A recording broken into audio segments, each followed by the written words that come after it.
Hello everyone, welcome to top Taleem. मेरे channel से जुड़े रहने के लिए और इसी तरह वीडियो पाने के लिए चैनल को लाइक करें, सब्सक्राइब करें और बेल आइकन प्रेस करना ना भूलें। तो शुरू करते हैं आज का वीडियो। हम आपकी क्लास 8 की किताब अपनी ज़बान का सबक कुंदन लाल सहगल पढ़ेंगे। शरद चंद्र चटर्जी की नावल पर मबनी और प्रेमानुक अथर्ती की हिदायत में पहली फिल्म दुनिया भावना बंगाली ज़बान में बनी। यानी कि पहली जो फिल्म थी दुनिया भावना, ये किसकी नावल पर मबनी थी? शरद चंद्र चटर्जी की। और किसकी हिदायत पर बनी थी? प्रेमानुक अथर्ती की हिदायत पर, और जो बंगाली ज़बान में बनी। BN सरकार ने दूसरी फिल्म हिंदुस्तानी ज़बान में बनाने का फैसला किया, तो इसके लिए एन शोर ने मोहब्बत के आंसू के उन्वान से कहानी लिखी। तो पहली फिल्म कौन सी बनी बंगाली में? दुनिया पावना। और दूसरी फिल्म हिंदुस्तानी ज़बान में बनाने का फैसला किया, और ये किस उन्वान पे थी? मोहब्बत के आंसू। उन्वान कहते हैं टॉपिक को। कहानी लिखी जिसमें दो मोहब्बत करने वाले माँ बाप के पुराने ख्यालों के बाइस कहते हैं वजह से मिल नहीं पाते हैं। यानी कि उन माँ बाप के पुराने ख्याल थे, मिल नहीं पाती है, इसका उन्वान था। मकालमे न्यू थिएटर्स के गज़ल मैनेजर IA हाफिज़ जी ने लिखी। किसने लिखी थी ये? गज़ल मैनेजर IA हाफिज़ ने। हिदायतकारी का मुश्किल काम फिर प्रेमानुक अथर्ती को ही सौंपा गया। और हिदायत का काम किसको सौंपा गया? प्रेमानुक अथर्ती को, जो इस वक्त के न्यू थिएटर्स के वाहिद हिदायतकार थे। वाहिद का मतलब सिर्फ इकलौते हिदायतकार थे उस थिएटर के। RP बोराल ने मौसीकी की जिम्मेदारी ली। मौसीकी कहते हैं गाने को। मर्द के मरकज़ी किरदार को छोड़कर, यानी कि सिर्फ मर्द के कैरेक्टर को छोड़कर दूसरे अदाकारों का इंतखाब हो चुका था। इंतखाब कहते हैं चुना जा चुका था। बाकी का सिर्फ मर्द अदाकार रह गया था, जो मरकज़ी था। मगर जब दूल्हा ही गायब हो तो बारात कैसे चढ़ी? यानी कि अगर हीरो ही गायब है तो फिर फिल्म कैसे बनेगी? यानी हीरो के रोल के लिए कोई मुनासिब मगनी किरदार नहीं मिल रहा था। जो थे वो हिंदुस्तानी ज़बान में नहीं गा सकते थे। तो कोई मुनासिब किरदार नहीं मिल रहा था, और जो थे भी वो हिंदुस्तानी ज़बान में नहीं गा सकते थे। इसलिए फ़िल्म की शूटिंग शुरू नहीं हो पा रही थी। इसमें इससे मिलिए ये KL सहगल हैं। इनसे मिलिए ये KL सहगल हैं। इनसे मिलिए ये KL सहगल हैं। नितिन बोस ने सहगल का तारुफ अथर्ती से करवाया, तो सहगल ने हाथ जोड़कर उन्हें नमस्कार किया। यहाँ पर नितिन बोस ने अथर्ती से करवाया, अथर्ती से मिलवाया। अथर्ती कौन थे? हिदायत देने वाले, एक ही इकलौते हिदायत देने वाले थे थिएटर में। अथर्ती साहब ने भी जवाब में नमस्कार किया, मगर उनके चेहरे पर उलझन के आसार थे और आंखों में एक सवालिया निशान। परेशान थे वो, और कुछ कुछ सवाल भी थे। सहगल साहब उनकी तरफ देख रहे थे और उनके चेहरे को पढ़ने की कोशिश कर रहे थे। नितिन बोस ने बात को आगे बढ़ाते हुए कहा, आपकी फिल्म के हीरो सरकार साहब ने कुछ देर पहले ही इनके साथ मुआहदा किया है। मुआहदा यानी कि कॉन्ट्रैक्ट किया है।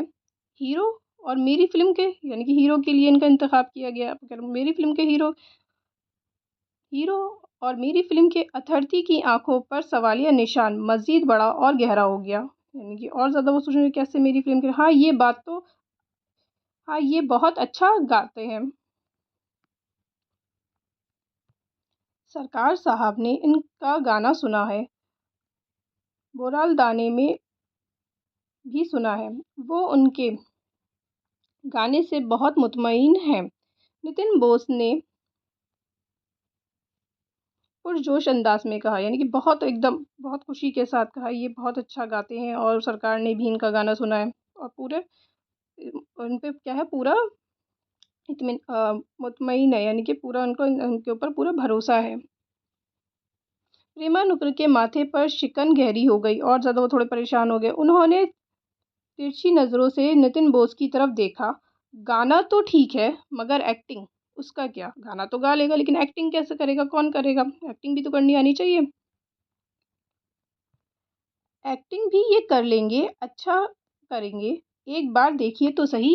ये नामुमकिन है, अथर्टी ने फैसलाकुन अंदाज में कहा, मतलब अपना फैसला सुना दिया। ये नामुमकिन है, ये नहीं कर सकते। फिर सहगल की तरफ घूरते हुए बोले, इस लंबे सूखे बदन के साथ क्या खाक एक्टिंग करेंगे? इनके पतले दुबले से थे, लंबे से थे, देखने से लगता है जैसे बांस पर कपड़े लटका दिए होंगे। मतलब हीरो वाली उनके अंदर उनको नज़र नहीं आ रही थी, ना सूरत ना सेहत। ना ही उनकी सूरत है, ना ही सेहत है कि जैसे इस कटकाटी से वो एक हीरो लगे। फिर कुछ पल की खामोशी के बाद अपना फैसला सुनाते हुए कहा, बोले, नहीं, ये मेरी फिल्म के हीरो नहीं हो सकते। नितिन बोस ये सुनकर सकते में आ गए, मतलब हैरान हो गए, एकदम चौंक गए। क्या जवाब देंगे अथर्ती की बात का? अब गैस कोई जवाब नहीं था। उधर सहगल की हालत ख़राब थी, वो भी परेशान थे। उनका एक एक लफ्ज़ उनके दिमाग पर हथौड़े की तरह बरस रहा था। यानी कि किसी को ऐसे कहना उनके सामने ही, ना उनकी सेहत है ना वो सूरत है, कैसे एक्टिंग कर सकते, तो इंसान परेशान तो हो गई, बुरा भी लगेगा। पहले ये सोचकर खुश थे कि उन्हें अपनी मंजिल मिल गई, कि वो एक्टिंग करेंगे, गाएंगे, लेकिन अब लगा जैसे वो अपनी मंजिल समझ रहे थे वो महज एक छलावा थी। छलावा का मतलब होता है बेटा धोखा थी। मौसीकी तो एक मुसलसल हुनर है बेटे। उनके कानों में अचानक जम्मू के पीर बाबा की आवाज़ गूंजने लगी। एकदम कानों में उनकी आवाज़ आने लगी। जम्मू के एक पीर बाबा थे कि मौसीकी क्या है? मुसलसल हुनर है। हुनर यानी कि एक लगातार चलने वाला हुनर है, यानी कि आप जितना सीखते जाओगे उतना ही आप उसमें क्या अच्छे होते जाओगे। इसी में इसमें मंज़िल की कोई चीज़ नहीं होती, यानी कि आपको कोई मंज़िल नहीं होती कि आप एक दफ़ा इतना सीख गए तो आपने मुक़ाम पा लिया, लेकिन नहीं, आप इसमें जितना सीखोगे उतना ही अच्छा आप आगे भी और करते जाओगे। अगर कुछ होता तो बस रियाज़ और ज़िक्र जिसका कोई ख़ात्मा नहीं। रियाज़ यानी कि आप उसमें प्रैक्टिस करते रहो और ज़िक्र करते रहो और इसमें कोई ख़ात्मा नहीं। ख़ात्मा यानी कि एंड नहीं, आखिरी दम तक इसे निभाना पड़ता है। अगर तुम ये कर सकते हो तो तुम्हारी रूह को सुकून मिलेगा। अगर तुम इतना कर सकते हो तो तुम्हें सुकून मिलेगा, इत्मीनान मिलेगा। सुलेमान पीर की ये बात याद आते ही सैगल को सचमुच बहुत सुकून मिला। ये बात उनसे पहले किसी पीर बाबा ने कही थी जिनका नाम सुलेमान पीर था, और उनको काफ़ी सुकून मिला अब ये सोचकर। उनकी खुद एतमादी यानी कि खुद एतमादी जो ज़रा देर के लिए उनके यानी कि कॉन्फिडेंस उनके साथ छोड़ चुकी थी उनका, फिर से लौट आई। और अथॉरिटी साहब की बात का जवाब इस बार नितिन बोस ने नहीं बल्कि खुद उन्होंने ही दिया। नहीं, उन्होंने यानी कि सहगल ने खुद दिया। ऐसा क्यों कहते हैं दादा? आप तो पारस हैं, लोहे को छू तो सोना बन जाए। पारस एक पत्थर होता है जो बहुत कीमती होता है। यानी कि आप तो बहुत लोहे को छू लें तो सोना बन जाए, यानी कि आप अगर किसी चीज़ को भी उठा लें तो वो एक कीमती चीज़ बन जाती है। आपके आपके अंदर इतनी ही सलाहियत है कि आप एक पत्थर को भी इतने अच्छे से तराश सकते हैं कि उसकी कीमत और बढ़ जाए। फिर आपकी फ़िल्म का हीरो क्यों नहीं बन सकता? आप ही बताइए। मेरे सर पर आपका हाथ होगा तो मैं आसमान को में ज़मीन पर उतार लाऊँगा। यानी कि आप अगर मुझे सिखाओगे, आप मुझे आगे तवज्जो दोगे तो मैं आगे अच्छा और कर सकूँगा। अपनी बात कहते हुए सहगल के चेहरे पर जो चमक थी उसने प्रेमानुग्र अथर्ती के दिल को छू लिया। यानी कि जो चमक, जो कॉन्फिडेंस उन्होंने पूरा पूरा एतमाद सहगल के अंदर देखा, वो उनको छू गई उनकी बात। फिर भी उन्होंने आहिस्तगी से कहा, ठीक है, देखते हैं। और नितिन बोस की तरफ देखते हुए बोले, नितिन, रिहर्सल शुरू करो। प्रेमानुग्र अथर्ती की मौजूदगी में बहुत मोहब्बत के आंसू की रिहर्सल लगातार 2 महीने तक चली। ये मोहब्बत के आंसू इस फिल्म का उन्वान था। कितने महीने तक चली? 2 महीने तक। सहगल अपनी अदाकारी का बेहतरीन मुजाहरा कर रहे थे, यानी बहुत अच्छे से एक्टिंग कर रहे थे। अथर्ती साहब मुतमईन हो गए और फिल्म शूटिंग की तारीख तय कर दी। रिहर्सल पूरी हो गई थी, अब फिल्म की तारीख भी तय हो गई कि हाँ जी, ये अच्छे से करेंगे। मगर कैमरे के सामने आते ही सहगल घबरा गए। और ठीक इसी तरह जैसे शिमला के नाटक में हुआ था, अथर्ती साहब ने कट कहा।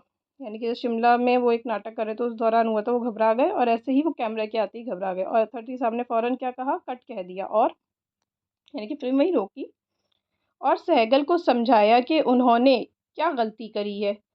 रीटेक हुआ, दोबारा से शुरू हुआ, मगर इस बार एक नई गलती अथॉरिटी साहब ने फिर कट कहा, यानी कि फिर दोबारा से एक नई गलती कर दी। फिर उन्हें समझाया, रिएक्ट हुआ, फिर से दोबारा का 7-8 रिएक्ट हो गए। आखिर 9वें रिएक्ट पर अथॉरिटी साहब अपना तवाज़ुन खो बैठे। तवाज़ुन यानी कि अपना बैलेंस खो बैठे, भाई इतना बार रीटेक हो गए, वो भी परेशान हो गए। बहुत हो चुका, अब और नहीं, मैं शूटिंग कैंसिल कर दूंगा। उनको गुस्सा आ गया, कहते हुए स्टूडियो से बाहर निकल गए। नितिन बोस जानते थे कि ऐसा मौके पर दादा यही करते हैं, जब उनको गुस्सा आ जाता है और उनको अच्छी एक्टिंग नहीं मिलती तो वो यही करते हैं। और अब वो अपने ऊपर काबू पाने के लिए स्टूडियो से बाहर गए। सहगल रोने लगे तो नितिन बोस ने उनके हौसला अफजाई करी, उनका हौसला बढ़ाया क्योंकि वो भी परेशान हो गए, और कहा, रोने से कुछ नहीं होगा, जाओ तुम भी बाहर घूमाओ, तुम्हारा तनाव कम हो जाएगा। तनाव यानी कि तुम्हारा टेंशन कम हो जाएगी। मगर सहगल नहीं उठे और पथराई हुई नज़र से देखते रहे। नितिन बोस के पास आकर बोले, दादा मैं एक दिन दिखाऊंगा कि न्यू थिएटर ने मेरा इंतखाब करके कोई गलती नहीं की। फिर दोबारा आए कि आप मतलब न्यू थिएटर के लोगों ने मुझे चुनकर कोई गलती नहीं की, मैं एक दिन इतनी अच्छी एक्टिंग करके दिखाऊंगा। सहगल की ये खुद एतमादी यानी कि सेल्फ कॉन्फिडेंस थिएटर के तमाम लोगों को मुतासिर करती थी। यानी कि जितना उनके अंदर कॉन्फिडेंस था, खुद एतमाद था, वो लोगों को काफ़ी मुतासिर करती थी, लोग उनकी तरफ खिंचते थे। नितिन बोस बोले, आओ मेरे साथ रिहर्सल करो। कुछ देर रिहर्सल करने के बाद नितिन बोस ने डायरेक्टर को खबर भिजवाई कि वो चुपचाप अंदर आ जाए। सहगल नितिन बोस से बोले, दादा आप एक टेक उनके आने से पहले ही क्यों नहीं ले लेते।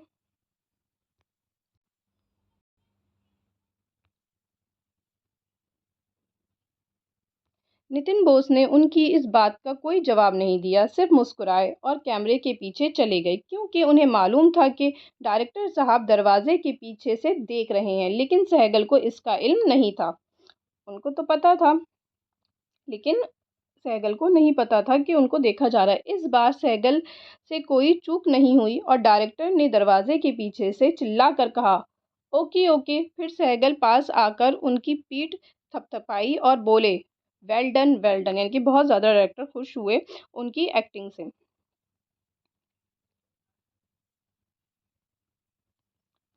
सहगल ने हैरान नज़रों से डायरेक्टर को देखा, जैसे उन्हें यकीन ना हो रहा है हुआ कि ये वही अथॉरिटी साहब हैं जो कुछ देर पहले नाराज़ होकर बाहर चले गए थे। उसको मैंने कितने खुश हो रहे हैं, कितनी मुझे वाहवाही दे रहे हैं। अथॉरिटी नफ्सियात के माहिर हैं।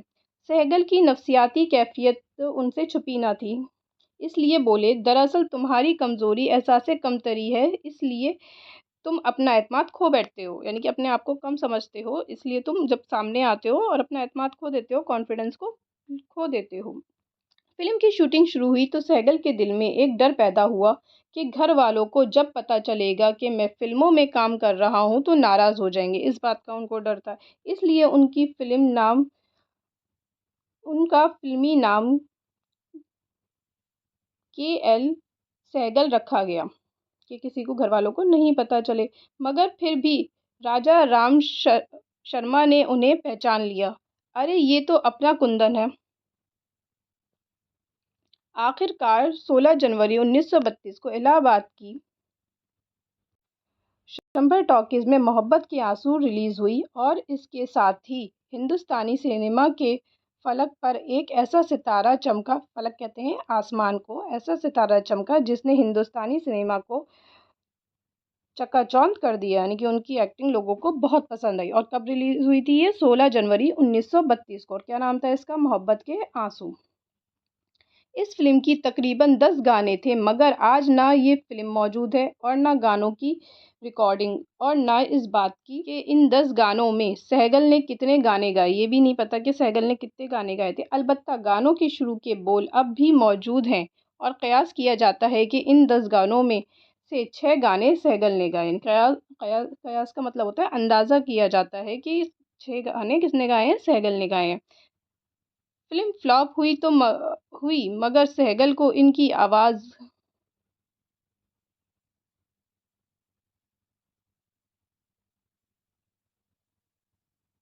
और अदाकारी के दम पर ज़बरदस्त शोहरत मिली। वह तो फ़िल्म तो नहीं चली, लेकिन सहगल की एक्टिंग बहुत अच्छी थी और उनकी आवाज़ बहुत अच्छी थी, उससे उनको शोहरत मिली। शोहरत मिलना यानी कि मशहूर हो गए, फ़ेमस हो गए अपनी एक्टिंग से।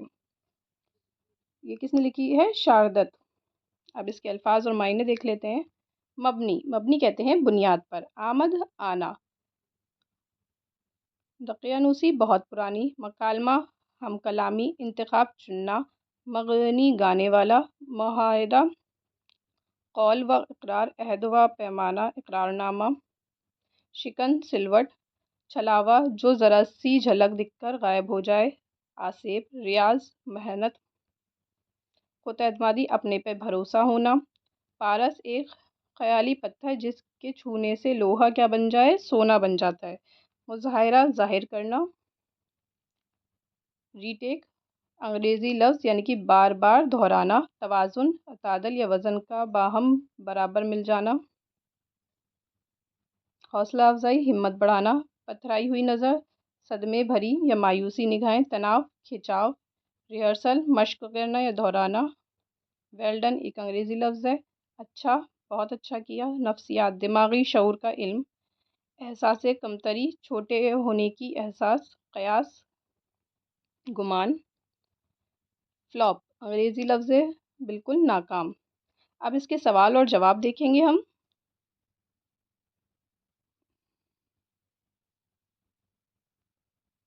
इसका इसके सवाल और जवाब देखेंगे। पहला सवाल है, शरतचंद्र चट्टोपाध्याय के नॉवल पर मबनी बनी पहली फिल्म का क्या नाम था और वो किस ज़बान में थी? तो शरतचंद्र चट्टोपाध्याय के नावल पर मबनी पहली फिल्म का नाम दुनिया का पावना था और वो बंगाली ज़बान में बनी थी। सवाल नंबर 2, बी.एन. सरकार ने अपनी दूसरी फिल्म किस ज़बान में बनाई? तो बी.एन. सरकार ने अपनी दूसरी फिल्म हिंदुस्तानी ज़बान में बनाने का फैसला किया था। के.एल. सहगल ने अपनी किस ज़बान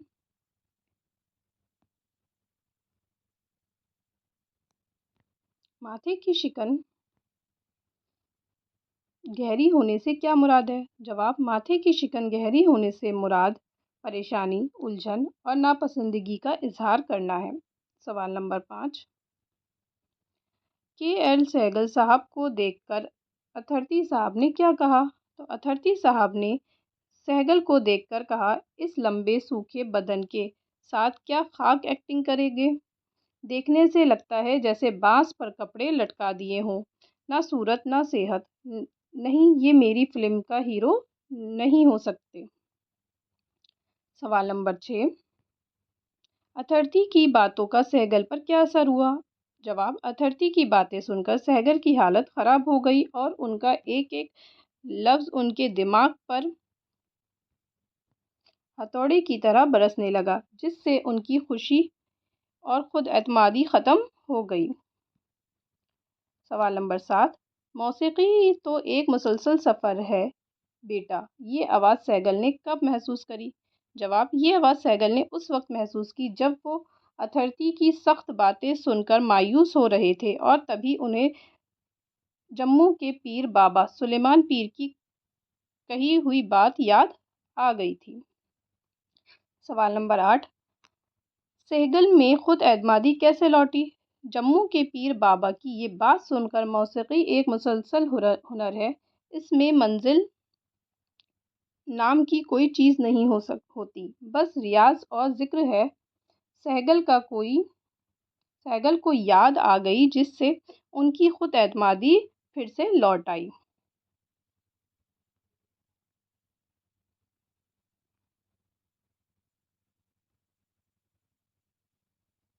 सवाल नंबर 9, अथर्ती साहब ने सहगल से क्यों मुतमईन हो गए थे? जवाब, 2 महीने तक मुसलसल रिहर्सल करने के और सहगल की जानिब से बेहतरीन अदाकारी का मुजाहरा करने पर अथर्ती साहब उनसे मुतमईन हो गए। सवाल नंबर 10, सहगल के रोने की क्या वजह थी? जवाब, शूटिंग के दौरान कैमरा के सामने आते ही घबराहट की वजह से बार बार गलतियां होने और अथर्टी साहब के गुस्से होकर स्टूडियो से चले जाने की वजह से सहगल रो पड़े थे। जब सवाल नंबर 11, अथर्टी किन खूबियों के मालिक थे? जवाब, अथर्टी एक अच्छे हिदायतकार होने के साथ साथ नफ्सियात के माहिर भी थे। सवाल नंबर 12, केएल सहगल को किस वजह से शोहरत हासिल हुई? जवाब, केएल सहगल को फिल्म फ्लॉप होने के बावजूद उनकी ज़बरदस्त आवाज़ यानी कि गायकी और बेहतरीन अदाकारी की वजह से शोहरत हासिल हुई। ये इसके सवाल और जवाब थे। अगले सवाल की तरफ बढ़ते हैं। सही जुमले के सामने सही और गलत के सामने गलत की निशानदेही कीजिए। देखिए यहाँ पर बेटा, ये जो निशान है आपको यहाँ ना लगाकर इस तरफ लगाएंगे हम। केएल सहगल की पहली फिल्म का नाम माँ के आंसू थे, तो गलत। हीरो के रोल के लिए मुनासिब किरदार मौजूद था, तो ये भी गलत, उनको चुनना था कि कौन बनेगा।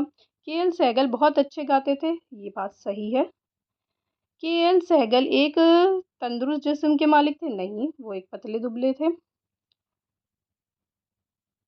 सुलेमान पीर की बात से सहगल को सचमुच बहुत दुख हुआ, तो ये भी गलत, वो बहुत ज़्यादा खुश हुए थे, उनकी बात से उनके अंदर पूरा एतमाद आया था। अगले सवाल की तरफ बढ़ते हैं। नीचे लिखे हुए लफ्ज़ों को जुमलों में इस्तेमाल कीजिए। तो क्या है लफ्ज़? दकियानूसी। तो इसमें क्या जुमला बनाएंगे? हमें ज़िंदगी में पुराने और दकियानूसी ख़यालात को छोड़कर आगे बढ़ना चाहिए। इंतखाब, न्यू थिएटर्स की तरफ से हीरो के लिए केएल सहगल का इंतखाब किया गया। तवाज़न, ज़िंदगी में कामयाबी के लिए मेहनत और आराम के दरमियान तवाज़न रखना ज़रूरी है। हौसला अफ़ज़ाई, उस्ताद की हौसला अफ़ज़ाई से तबीयत में नई जोश पैदा होता है। अगला जो लफ्ज़ है तनाव, इम्तिहान के दिनों में बच्चों पर ज़हनी तनाव बढ़ जाता है। अब आपको क्या करना है? नीचे लिखे हुए लफ्ज़ों के मुतज़ाद लिखने। मुतज़ाद कहते हैं बेटा अपोजिट वर्ड्स को, जो एक दूसरे के ज़िद होती हैं। ज़िद का मतलब क्या होता है? मुतज़ाद। मुनासिब, इस वजह गैर मुनासिब या नाक़िस। सुकून, बेचैनी या इज़्तिराब। एतमाद, बेएतमादी। एहसास कमतरी, एहसास बदतरी। फ्लॉप, हिट या कामयाब। वैसे इसका हिट लिख लीजिएगा, इसका बेएतमादी, सुकून, बेचैनी, मुनासिब, गैर मुनासिब। ठीक है, तो इस तरह हमने आपकी ये मश्क भी कर ली है और आपका सबक पूरी तरह से मुकम्मल होता है। आपको इस सबक से मुताल्लिक़ कोई भी सवालात हैं तो आप कमेंट बॉक्स में ज़रूर लिखिए, और आपको मेरी वीडियो पसंद आई हो तो इसको लाइक करें, शेयर करें और चैनल को सब्सक्राइब करना नहीं भूलें। Thank you.